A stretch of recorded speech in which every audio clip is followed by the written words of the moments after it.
Well, ladies and gentlemen, I would like to welcome to the stage. You've seen him on Jay Leno. You've seen him on Jimmy Kimmel. You've seen him all over the television. I want you to stand up and put your hands together for Michael Jr.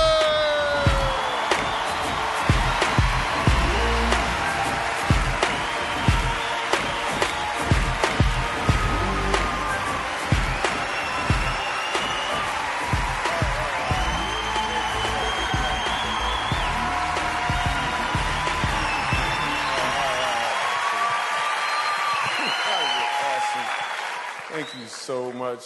Well, why y'all stop clapping? I don't understand what this. I'm just glad understand. So we're gonna have some fun. My name is Michael Jr. I'm gonna do some jokes. But they're not gonna start right away though. I just want to point that out. So, 'cause for me, comedy is like it's like dating somebody that you really, really like, you know. And I don't want to rush this, you know.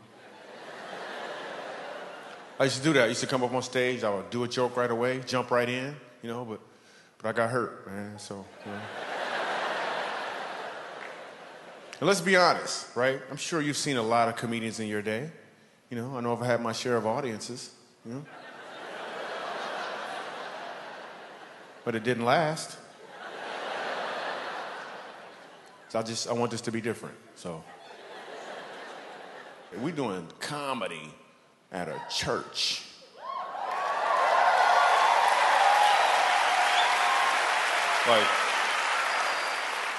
Like, how's this gonna work out, really? I mean, some people are like, I just came to see this thing explode. What's so amazing about doing comedy at church, when I was a kid, laughing at church was illegal.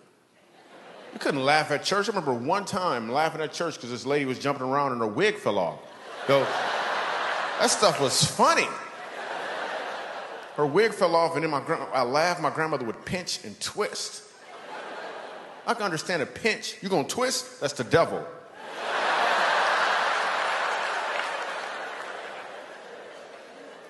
Church was the worst. Oh my goodness. Church lasts like 6 hours. Dude on stage is mad at everybody. I can't figure out why he's so angry. 7 years old, I figured out why he was so angry. He was angry because he had some phlegm caught in his throat. So at the end of every sentence, he'd try to get it out. He'd be like, the Lord said, act like you. I'm like, Grandma, he need to gargle, Grandma. I'm 7 years old, man. Church lasts 6 hours, too. Then we go in the basement and eat a sandwich and come back up. I'm like, what was that, a halftime or something? Actually, I'm gonna be real with you. There's enough black people here. It was always chicken. Why we always gotta eat chicken? Every single time. I know, I had to tell them. I'm sorry, we at church, you know? And tuna. At the end of church, they would ask us, they'd always be like, so you wanna go, after this, we all gonna go to the sister church. I don't even like the brother church. One time I get to church, 7 years old, there's a dead body in the front. It's a funeral. Nobody explains that to a 7-year-old Michael Jr. I'm thinking that's how they roll. Like every 3 weeks or so, they bring a dead body in as an example or something. And the dude on stage yell at everybody in the audience like they the ones that did it. I remember asking my grandmother, I'm looking for some explanation. I'm like, Grandma, what happened to the man in the box? What happened to the man in the box? Her whole explanation was, he in a better place. I'm like, what kind of box did he live in before?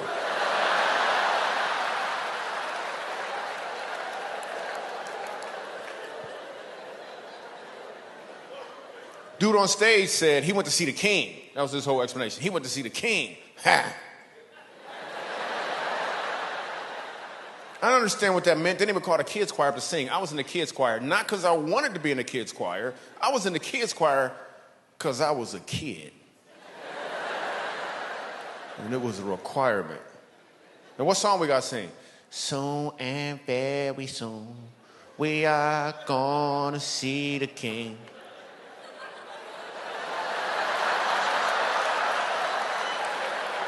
I don't want to see the king. I don't want to see the king. You ever go to a funeral and people always talking about the person in the box like they sure he going to heaven?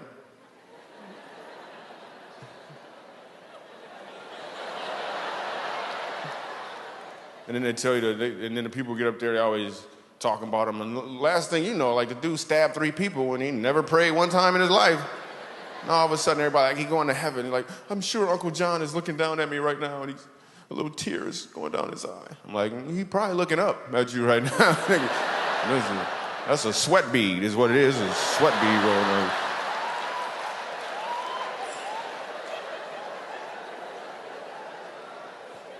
I just made that up right now. I just made that up. Even as a kid, growing up, we were poor. We weren't even poor, we were po'. We couldn't afford the other letters, man. We had no money. I was actually being sponsored by a family from Haiti. We didn't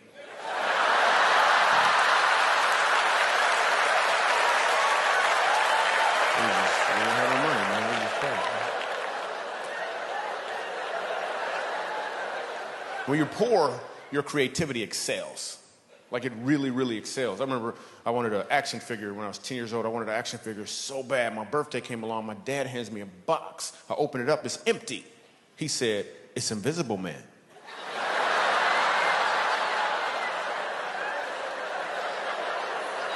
I was like, that is awesome. I played with that thing for like 3 weeks, man. So my brother hid it from me.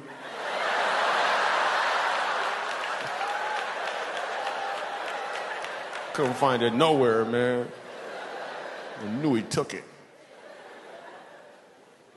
We played games. We just made up games. We played this one game called Talk About You.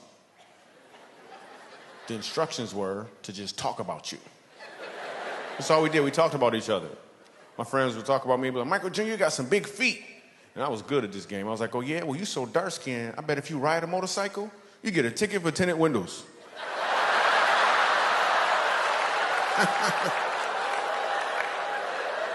It's hilarious.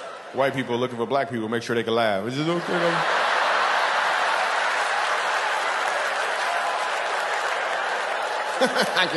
It's okay? You sure? No?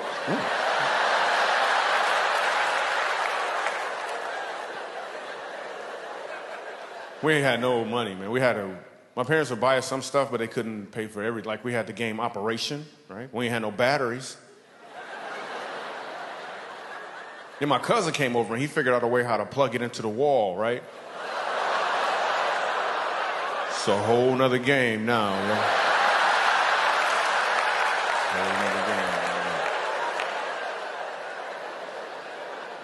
game. The Operation Roulette is what we called it. It was Operation Roulette. We just played one time. We played one time. I was like, nah, I don't want to play. I don't want to play.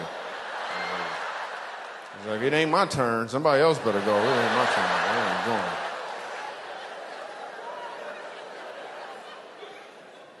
Actually, you know what? I made that up. We weren't poor when I was a kid. I just said that because some jokes are funnier.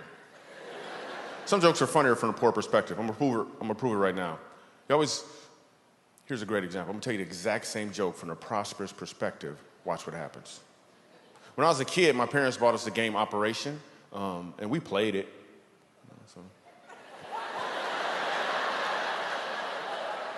It's not as funny, is it?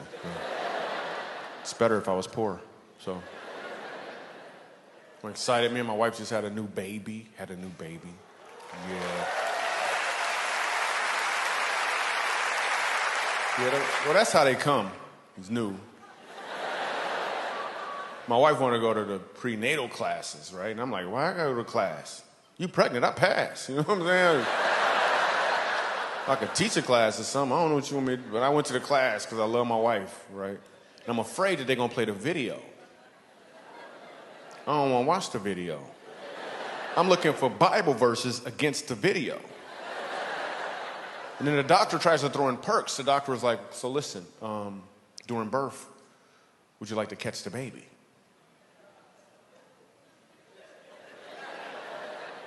Catch the baby doing what? What are you talking about? I said, no. If you want to, you can catch the baby.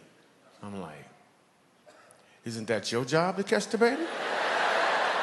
Do I get a discount if I catch the baby? What are you gonna be doing while I'm catching the baby? You went to school to catch the baby. I do comedy. I shouldn't be catching the baby. Anybody here ever caught the baby before? Anybody ever caught the baby? Anybody dropped the baby? Anybody dropped the baby? I asked that question one time, a lady raised her hand. I'm like, you caught your own baby? What does that look like? Raw. Raw.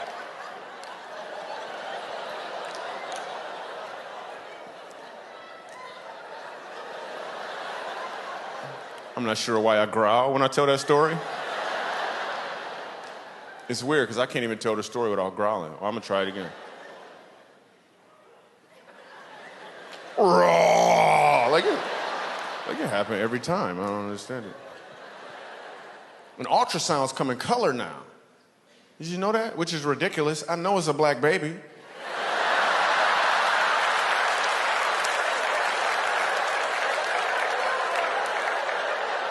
It better be a black baby.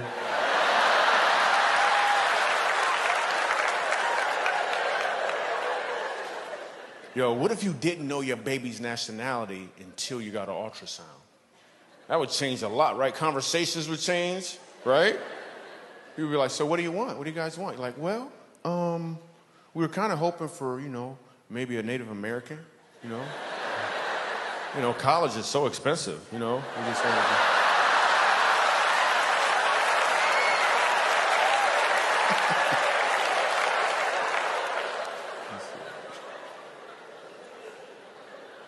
And now with the new baby, we're to the point now where she sleeps through the night, which is great, because I was so tired of getting up at like 3 a.m. to wake up my wife.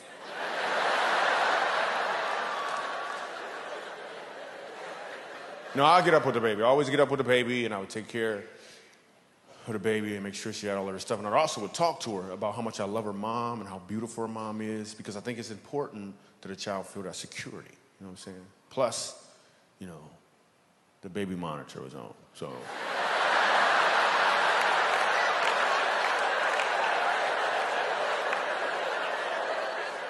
And women love babies. Whenever I'm somewhere with my daughter, women see her and they just go, oh. And they'll say anything in their mind, anything at all, that just comes out. Look at the baby. She is so beautiful. I could just hug her. I could just take her, look at her cheeks. Men don't have this reaction. And it's a good thing, too. There's something don't go wrong in our minds when we see babies.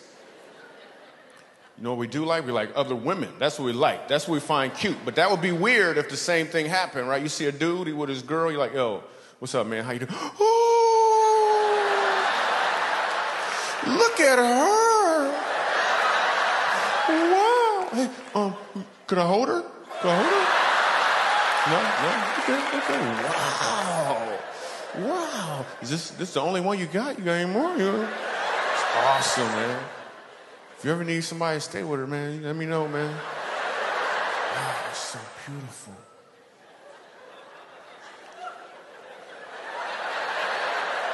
That is hilarious. You could tell a black woman's laugh. You ever notice it always ends with, whoo? There'd be a fan involved somewhere, too, a homemade fan. Just as a note, this fan right here that some people use actually takes more energy. Therefore, you're building up a sweat. So just cut your losses.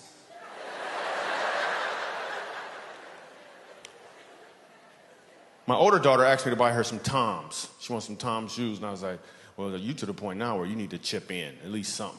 10%, you gotta do something. She was like, Dad, what you don't understand is whenever you buy a pair of Toms, a needy child gets a second pair for free. I was like, well, you need to sign up for the second pair.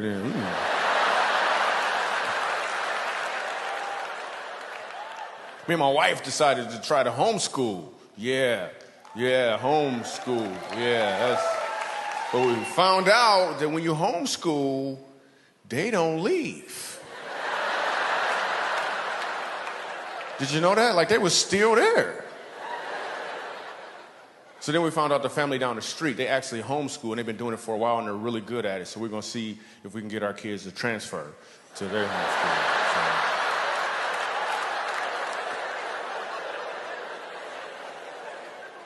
I had a friend that was homeschooled when we were kids, man. He got kicked out of homeschool. That was weird. Parents, you ever want to have to talk with your teenagers? Because teenagers can be a little bit of work. You ever want to have to talk with them? You ever want to break up with them? You ever want to sit them down and be like, listen, I think we should just be friends. It's not working out. It's just not working. We are fooling ourselves. No. It's not like, no. We're not seeing any other kids. We're not ready. But if you want to see some other parents, that's just fine. Okay? If you could just give us our stuff back, that'd be cool. We call it even. You know what I'm saying? I was at the mall the other day, right? Because that's where comedians go to change the subject.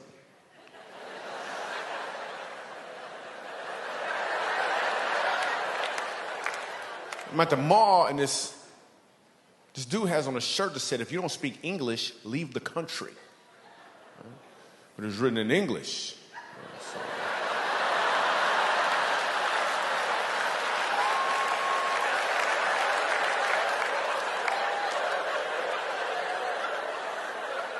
So I walked up to him and I said, you're dumb. Well, I said it in Spanish. So.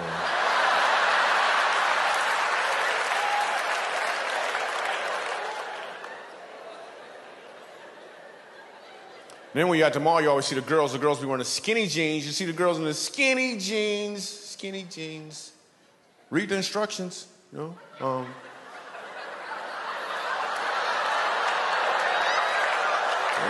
Supposed to be skinny to wear these jeans. Yeah, that's gonna help out. They're not called muffin top jeans. That's not what they are. Did I just hear somebody say, that's funny? Let me see if I got this right. Instead of actually laughing, you just gonna announce your reaction? That's how you wanna do it? That's like driving down the street and you get cut off in traffic and you just like, the horn.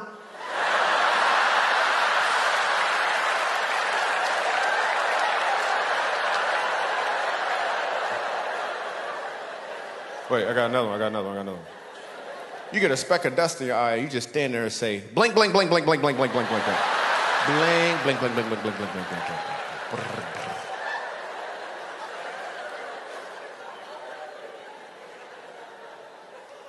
You ever be at the mall, you see the dude with the white tank top shirt on, like a muscle shirt, right?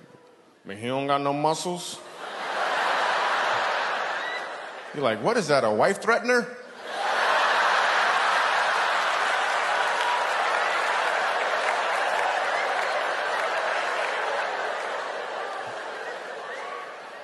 When was the last time you guys gave somebody the lizard look face? The lizard look face. Everyone in here has done it before. You just didn't name it. Michael Jr. had to name it, so now you know what it is. Have you ever made eye contact with somebody for a little longer than you wanted to? You didn't do it on purpose. It just kind of happened. Now you got to fix things. You don't want them thinking that you thinking something you ain't thinking.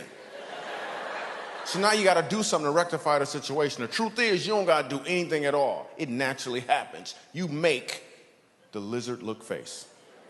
Let me give you an example. You're walking along, you make eye contact.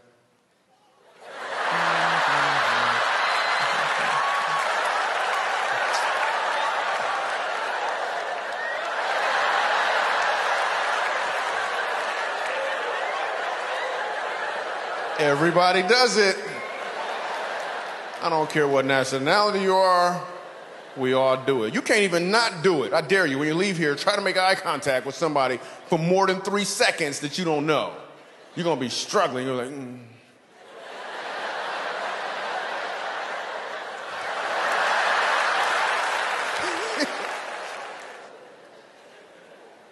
What's your name?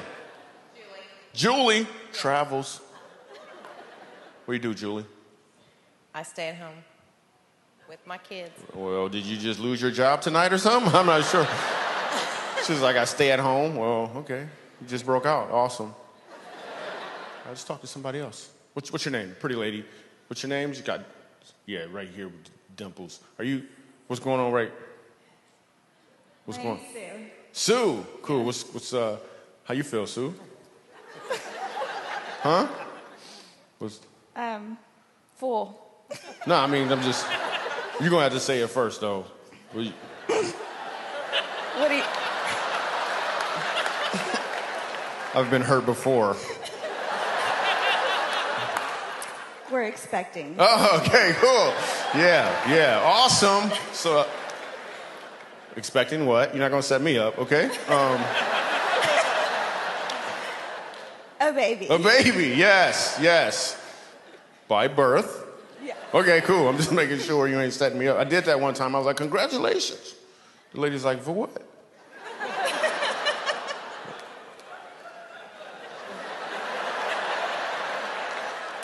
But listen, this is a 100% true story. I said congratulations to this lady. She says for what? But I was so confident she was pregnant. I said, on your pregnancy.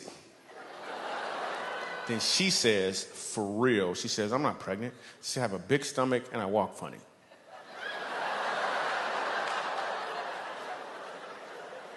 I had no idea what to do after that.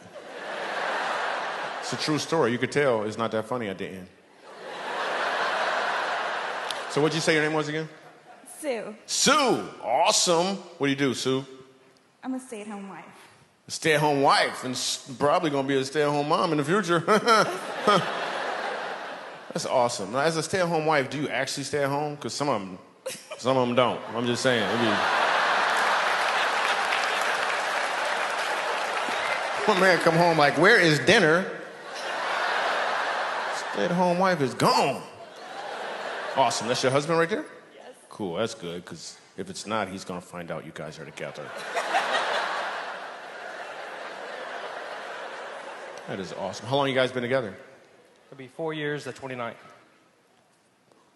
Wow. How do you know that, dude? No, because most of the time you ask a guy how long you been married, this is what the guy does automatically.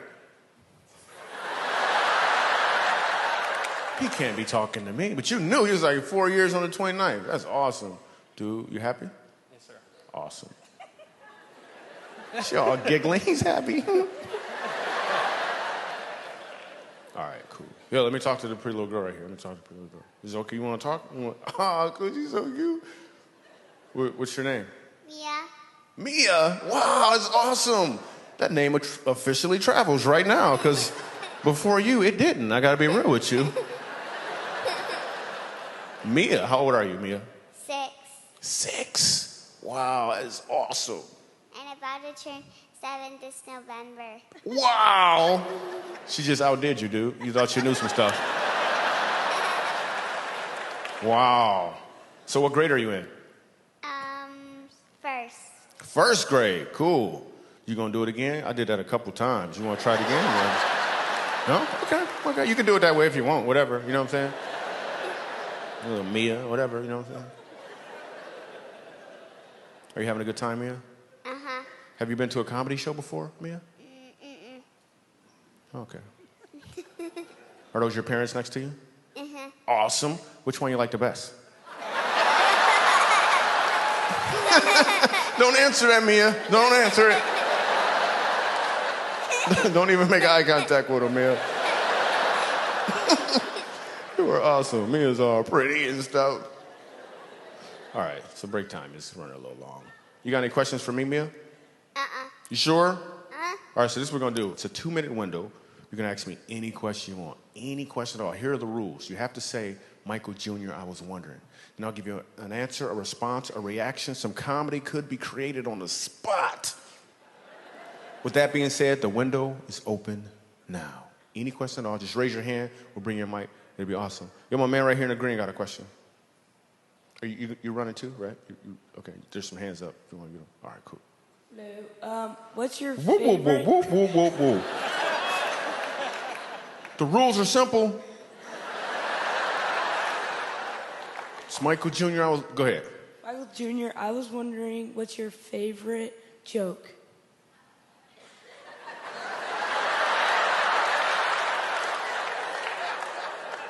My favorite joke, it's not even a joke, it really happened. My son, 4 years old, looks at me out of nowhere. He says, Dad, I want to be a doctor. I was like, yes, yes. Then he said, or a dinosaur. It's my favorite right there. 100% true. All right, my man in the back, what's your name? Wyatt. Wyatt. That's an awesome name. Doesn't travel. Ain't no black Wyatts. It sounds too much like white. I'm just saying. Nobody is the black Wyatt. Make up your mind. Awesome. Wyatt, what's your question? Hey, Michael Jr., I was wondering, do you like to dance? Wow, let me think about that. You want me to do a dance for you? That's what you're looking for, little Mike? I don't think so, okay? Sit your little Wyatt self down somewhere. How about that?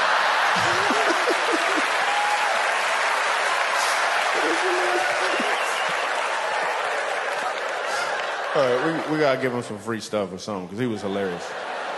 Yes, awesome. Let's not ask any adults, apparently. What's your name? Olivia.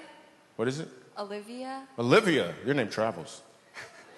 All right, what's your question, Olivia? Michael Jr., I was wondering why'd the chicken cross the road?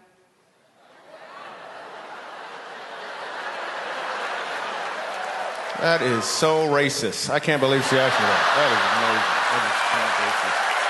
Oh, my goodness. That is amazing. You just saying. All right, break time.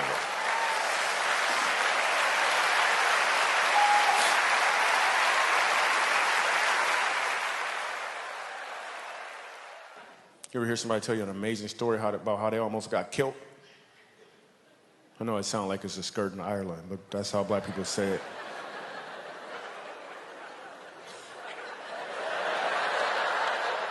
Killed, man, if I would have turned this way, man, I would have got killed. But something told me to go the other way. I didn't want to be a Christian either for a long time, because some Christians are creepy. There's some creepy Christians. It's creepy everything. It's creepy Muslims, but some Christians is creepy. You ever had somebody, they talk about God and their voice change all of a sudden? Like, yo, man, how you doing? Oh, I'm cool. Can I tell you about the Lord? What is wrong with your voice? What's wrong with your voice? Or somebody start praying in the middle of your conversation? You was just having a conversation. Yo, you see the game? That was a good game. Man, that game was good. God, we just thank you for being so holy, Lord. You're so awesome. I'm like, are we praying right now? You are creepy. Before I became a Christian, I would ask a girl out, and this one girl, I remember, she said to me, I'm dating Jesus. I didn't know what that meant. Now I realize she was just saying she wanted to get closer to God before she started dating. Back then, I had no idea. I thought she was dating Jesus. A month later, she called me up and said, you still want to go out? I'm like, did you break up with Jesus? I'm like, I don't know for sure, but I think it was your fault. Whatever happened, it was your. Now you coming to me? You are confused. You better go back. I'm telling you, he forgives you for everything, and you get free wine. You better call him. You better go call him. Because what if I'm the jealous type, right? I walk in the room, she praying. I'm like, who you talking to?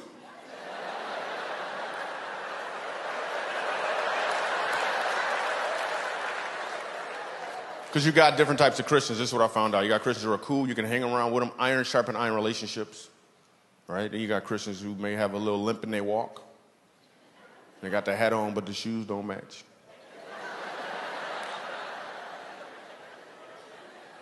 Then you got Christians who, I'm just going to put this out there. You ever know somebody that was oversaved? Don't look at them. Don't look at them.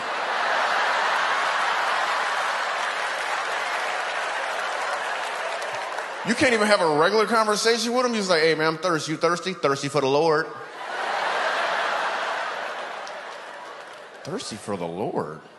Hey, I lost my keys. Could you help me find my keys? You need the keys to the kingdom. I'm like, yeah, I didn't drive a kingdom. Yeah. I drove a Toyota.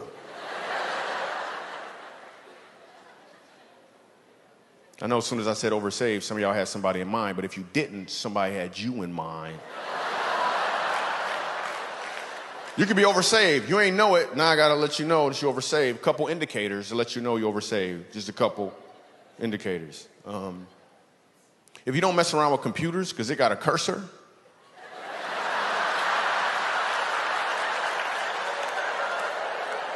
I'm sorry. If you rebuke vacuum cleaners because it's a dirt devil, I got an aunt that's oversaved. She messes up television shows for us. We're watching Extreme Makeover Home Edition. At the beginning of the show, they always tell you the sad story about the people. My aunt gonna start praying for them. Lord, help them get a new house, Lord. Just...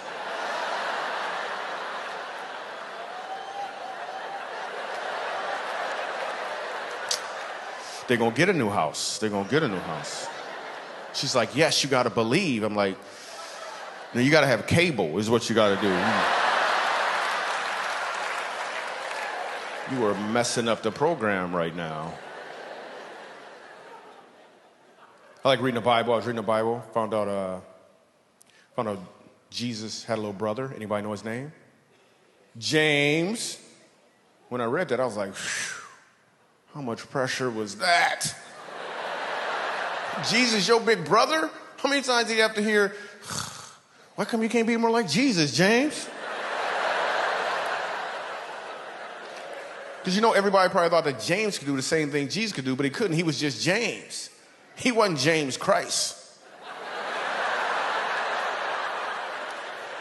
Remember the wedding banquet? Jesus turned water into wine. Everybody was amazed, but they don't tell you about the next banquet. Jesus left early. They started running out of wine. Everybody looked at James. It's like, man, last time this happened, your brother made some wine, dude. You just gonna stand there with your sandals on? You're not gonna... Can you make some Kool-Aid or something? Man, you're not gonna do anything.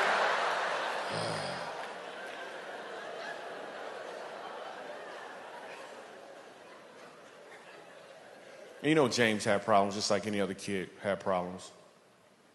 He would try to follow his big brother around. So everywhere Jesus went, James followed him. That's what little brothers do. So if Jesus went there, so did James. I bet one time, James almost drowned.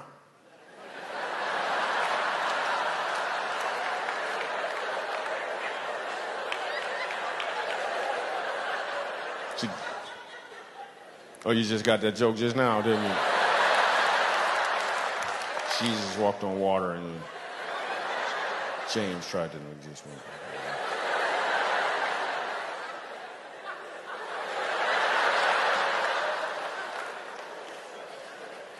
I'm sure James had problems. He would go to his parents with his problems. And his parents, especially his mom, was trying to throw him a bone once in a while. They'd pray over their food.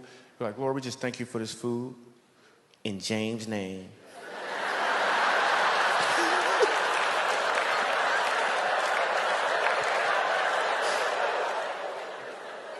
James had problems. He would go to his parents with his problems, and you know what they would say? He'd be like, well, what would Jesus do, you know? Then they gave him a bracelet. They gave him a bracelet, and then he started selling those bracelets, you know? Made some money selling bracelets. What would be cool is a what would James do bracelet, right? Same initials, different meaning. Completely different meaning. You driving down the street, you get cut off in traffic. You fuss him out, your pastor gonna be like, yo, you got a what would Jesus do bracelet on? You're like, that's what would James do.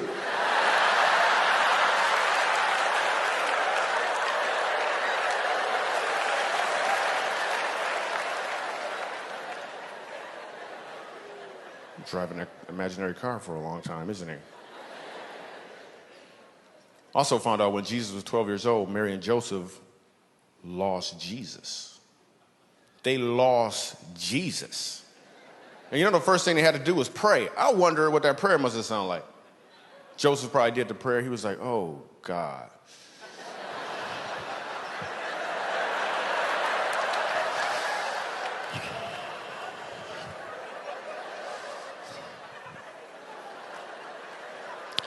Dear God, oh, forgiving God. You remember that Messiah you gave us? You got another one somewhere, man? We don't. That was the only begotten son? Okay, we're going to find him. We're going to find him. We're going to find him.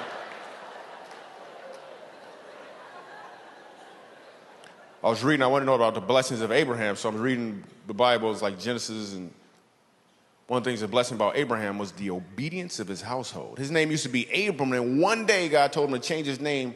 God changed his name and told him to go home and circumcise his entire household. Even the servants, the Bible said he went home that same day and did it. That is obedience. Because I don't know if I could have been a servant. I'm just saying, I had a couple questions first. Like, wait, what happened? What happened?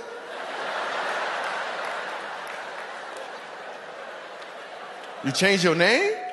I don't think I know you then. I don't know you. I don't know you. Okay, can we just talk for a second? Can we just talk? Okay.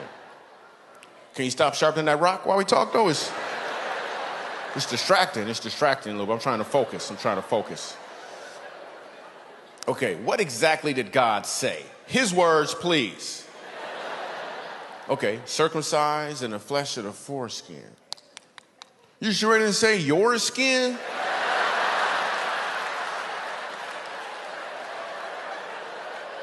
Go back up there and check, man. Come back with a note.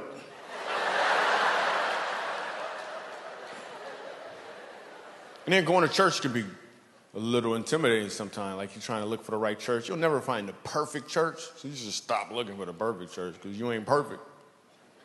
I went to one church, and the pastor was like, I want you to pray with your neighbor. I'm like, my neighbor don't go to this church.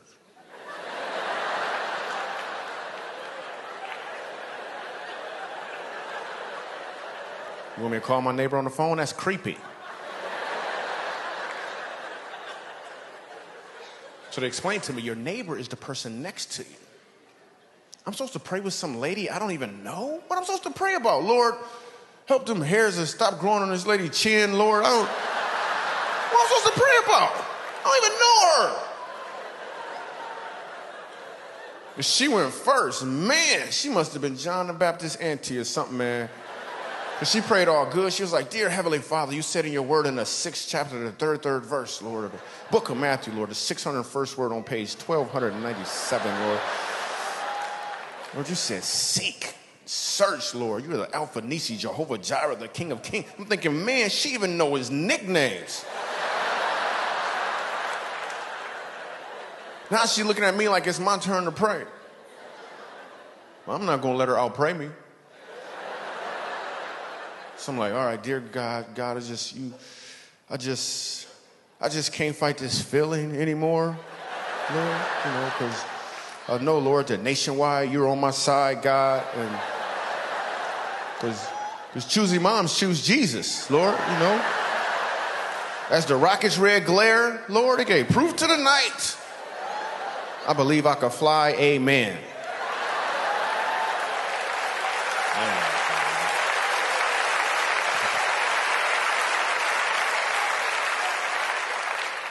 Yeah, then I got baptized, man. I just want to go on record to say it's a little more on it when black people get baptized, because we don't like water. I'm not going to say that all black people don't like water. I'm just going to say all the black people I know don't like water. I don't know what it is about the water. Invite a black person to your pool party. Some of you have done this before. What happened? They showed up with all their clothes on. Talk about, man, I'm just gonna eat, man. I ain't getting in the water. We just don't like, I know what the black women, it's the hair. Black women do not want to get their hair wet. You could rob a black woman with a squirt gun. Take it! Take it! Take it! Just take it, just take it.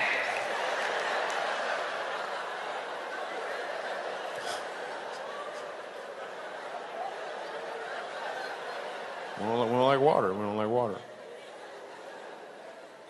And me, when I got baptized, first let me tell you how I learned how to swim. I'm fishing off a bridge in Michigan when I was a kid. I'm 11 years old. I'm fishing off a bridge. I love to fish, so I'm fishing off a bridge. The fish not biting. My dad comes over. He's like, they're not biting, are they? I was like, nope. He's like, well, let's have some fun.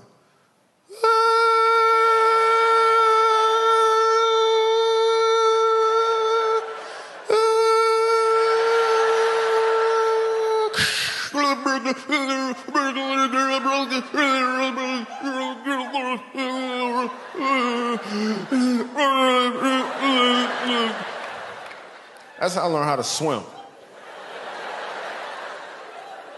Fast forward, right? Like 10 years ago, I'm about to get baptized. I have not been submerged underwater since the bridge. Standing in the water, dude gonna push me, right? I'm like, you know what? I'm not ready yet. I'm not ready yet. I'm not ready yet.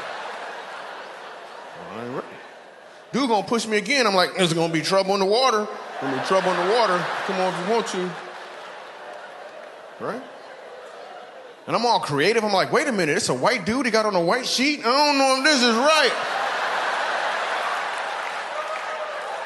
Are you gonna let me up? Are you gonna let me up? This is not an 8-minute baptism. And when they baptize you, what do they say? In the name of the Son, the Father, the Holy Spirit, dunk you under the water. I'm reading in the Bible that Jesus got baptized. I was like, well, what did they say to him?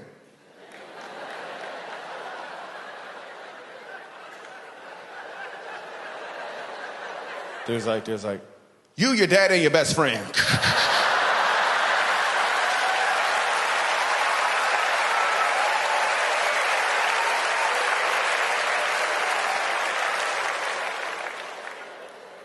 I was doing a show at this club in Los Angeles. In Los Angeles, there's this club called the Comedy Magic Club.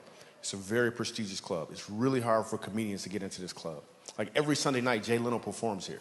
It's a really hard club to get into. So I'm brand new in town, and this comedian named George Wallace takes me into the club. Now, George Wallace, if you don't know who he is, my favorite George Wallace joke is he says he was in China, and he bought a pair of shoes. And he looked at the bottom of them, and it said, made right around the corner. I love George Wallace. George Wallace takes me into the club, and in the green room is Gary Shandling and Jay Leno, now George Wallace. I'm like, oh, snap. These are some soldiers in comedy. I'm just happy to be in the room with them, right? But your gift will make room for you. So I'm sitting there, and at the time, they're working on a joke. A football player had got hit in the eye with a flag. Anybody remember that? He got hit in the eye with a flag, and he was suing the league for like $400 million. Now, Jay Leno, George Wallace, and Gary Shandling are all working on a joke for Jay Leno's monologue for The Tonight Show, like the following week. I ain't saying nothing. I'm just happy to be in the room. Then it got quiet, and they looked at me. I was like, oh, snap. I was like, all right, so let me see if I got this right. He got hit in the eye with a flag. He lost his vision in one eye, and he's suing the league for $400 million. He's not going to see half of it.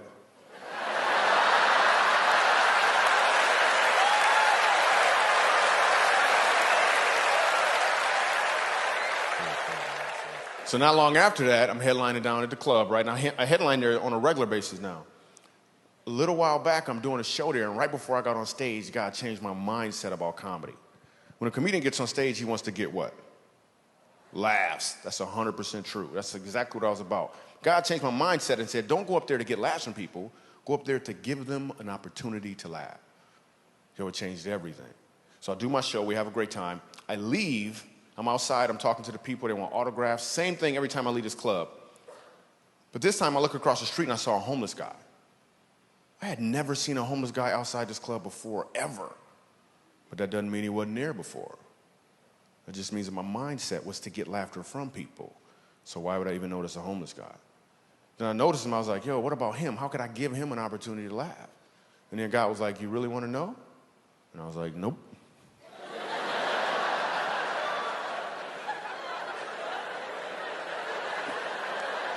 Then I said yes, because I was getting on a plane the next day. I said yes, and we went and did a comedy tour like no other tour before. First place we went to was Fort Worth, Texas. There's a place called the Samaritan House. The Samaritan House takes care of people who are homeless and they have HIV. We went in there, we did a comedy show for them, and then after the show, this guy walks up to me, and he wants to talk to me. Now, the facilitator already told me that this guy, I think his name was Steve, he doesn't talk to anybody, but he wants to talk to me. I'm like, why do you want to talk to me? And he goes on to tell me that until that night, he hadn't laughed in over 20 years. And I'm telling you, I almost started crying. I was like, you better back up.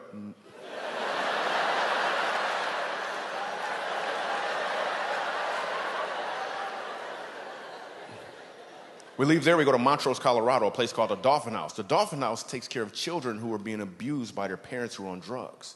And this grandmother tells me the story of her grandson. And she tells me about how he's being abused by his mom. And one of the things she's doing is she's pulling out his toenails.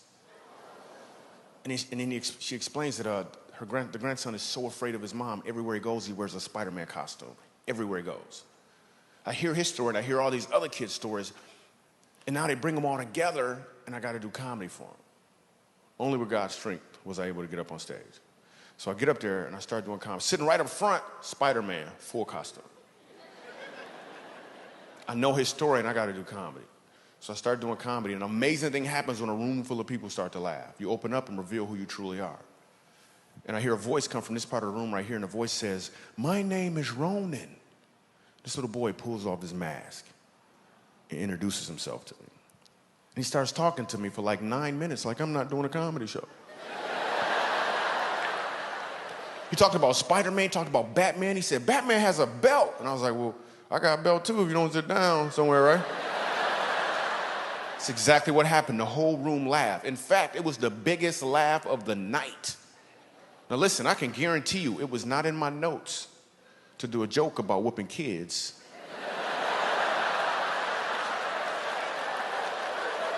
In a room full of abused kids. But that was a joke that needed to be done. God knew, and the elephant had to leave the room. We had an amazing time. We leave there, we go to Skid Row. A guy says to me, "I've been homeless for 7 years, on crack cocaine for 5 years. I was beaten, stabbed, and left for dead. I could really use a laugh, Michael Jr."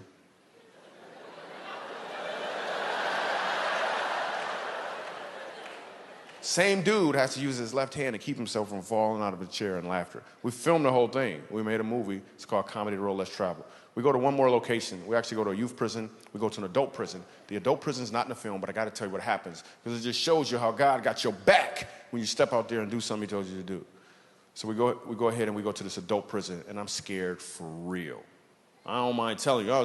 I walk in, the warden takes my belt. He's like, "You can't have a belt. Somebody might try to hang you."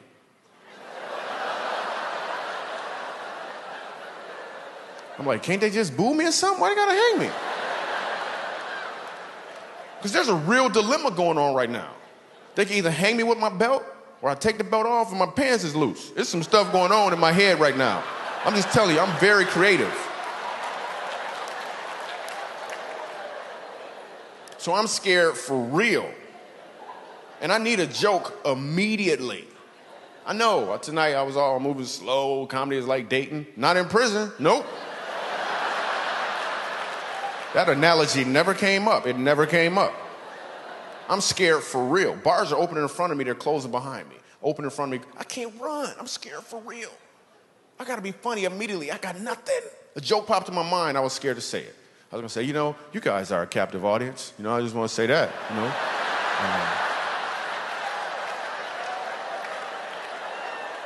But I was scared. I walk in, sitting right up front is a white dude with a white beard named Moses. I was like, "Thanks, Lord." I looked at Moses, and when I said these words, the place exploded in laughter. We had an amazing time. I looked at Moses, I said, "Moses, this is what I want you to do. I want you to look the prison warden right in his eye. Look him right in his eye, and I want you to say, 'Let my people go.'"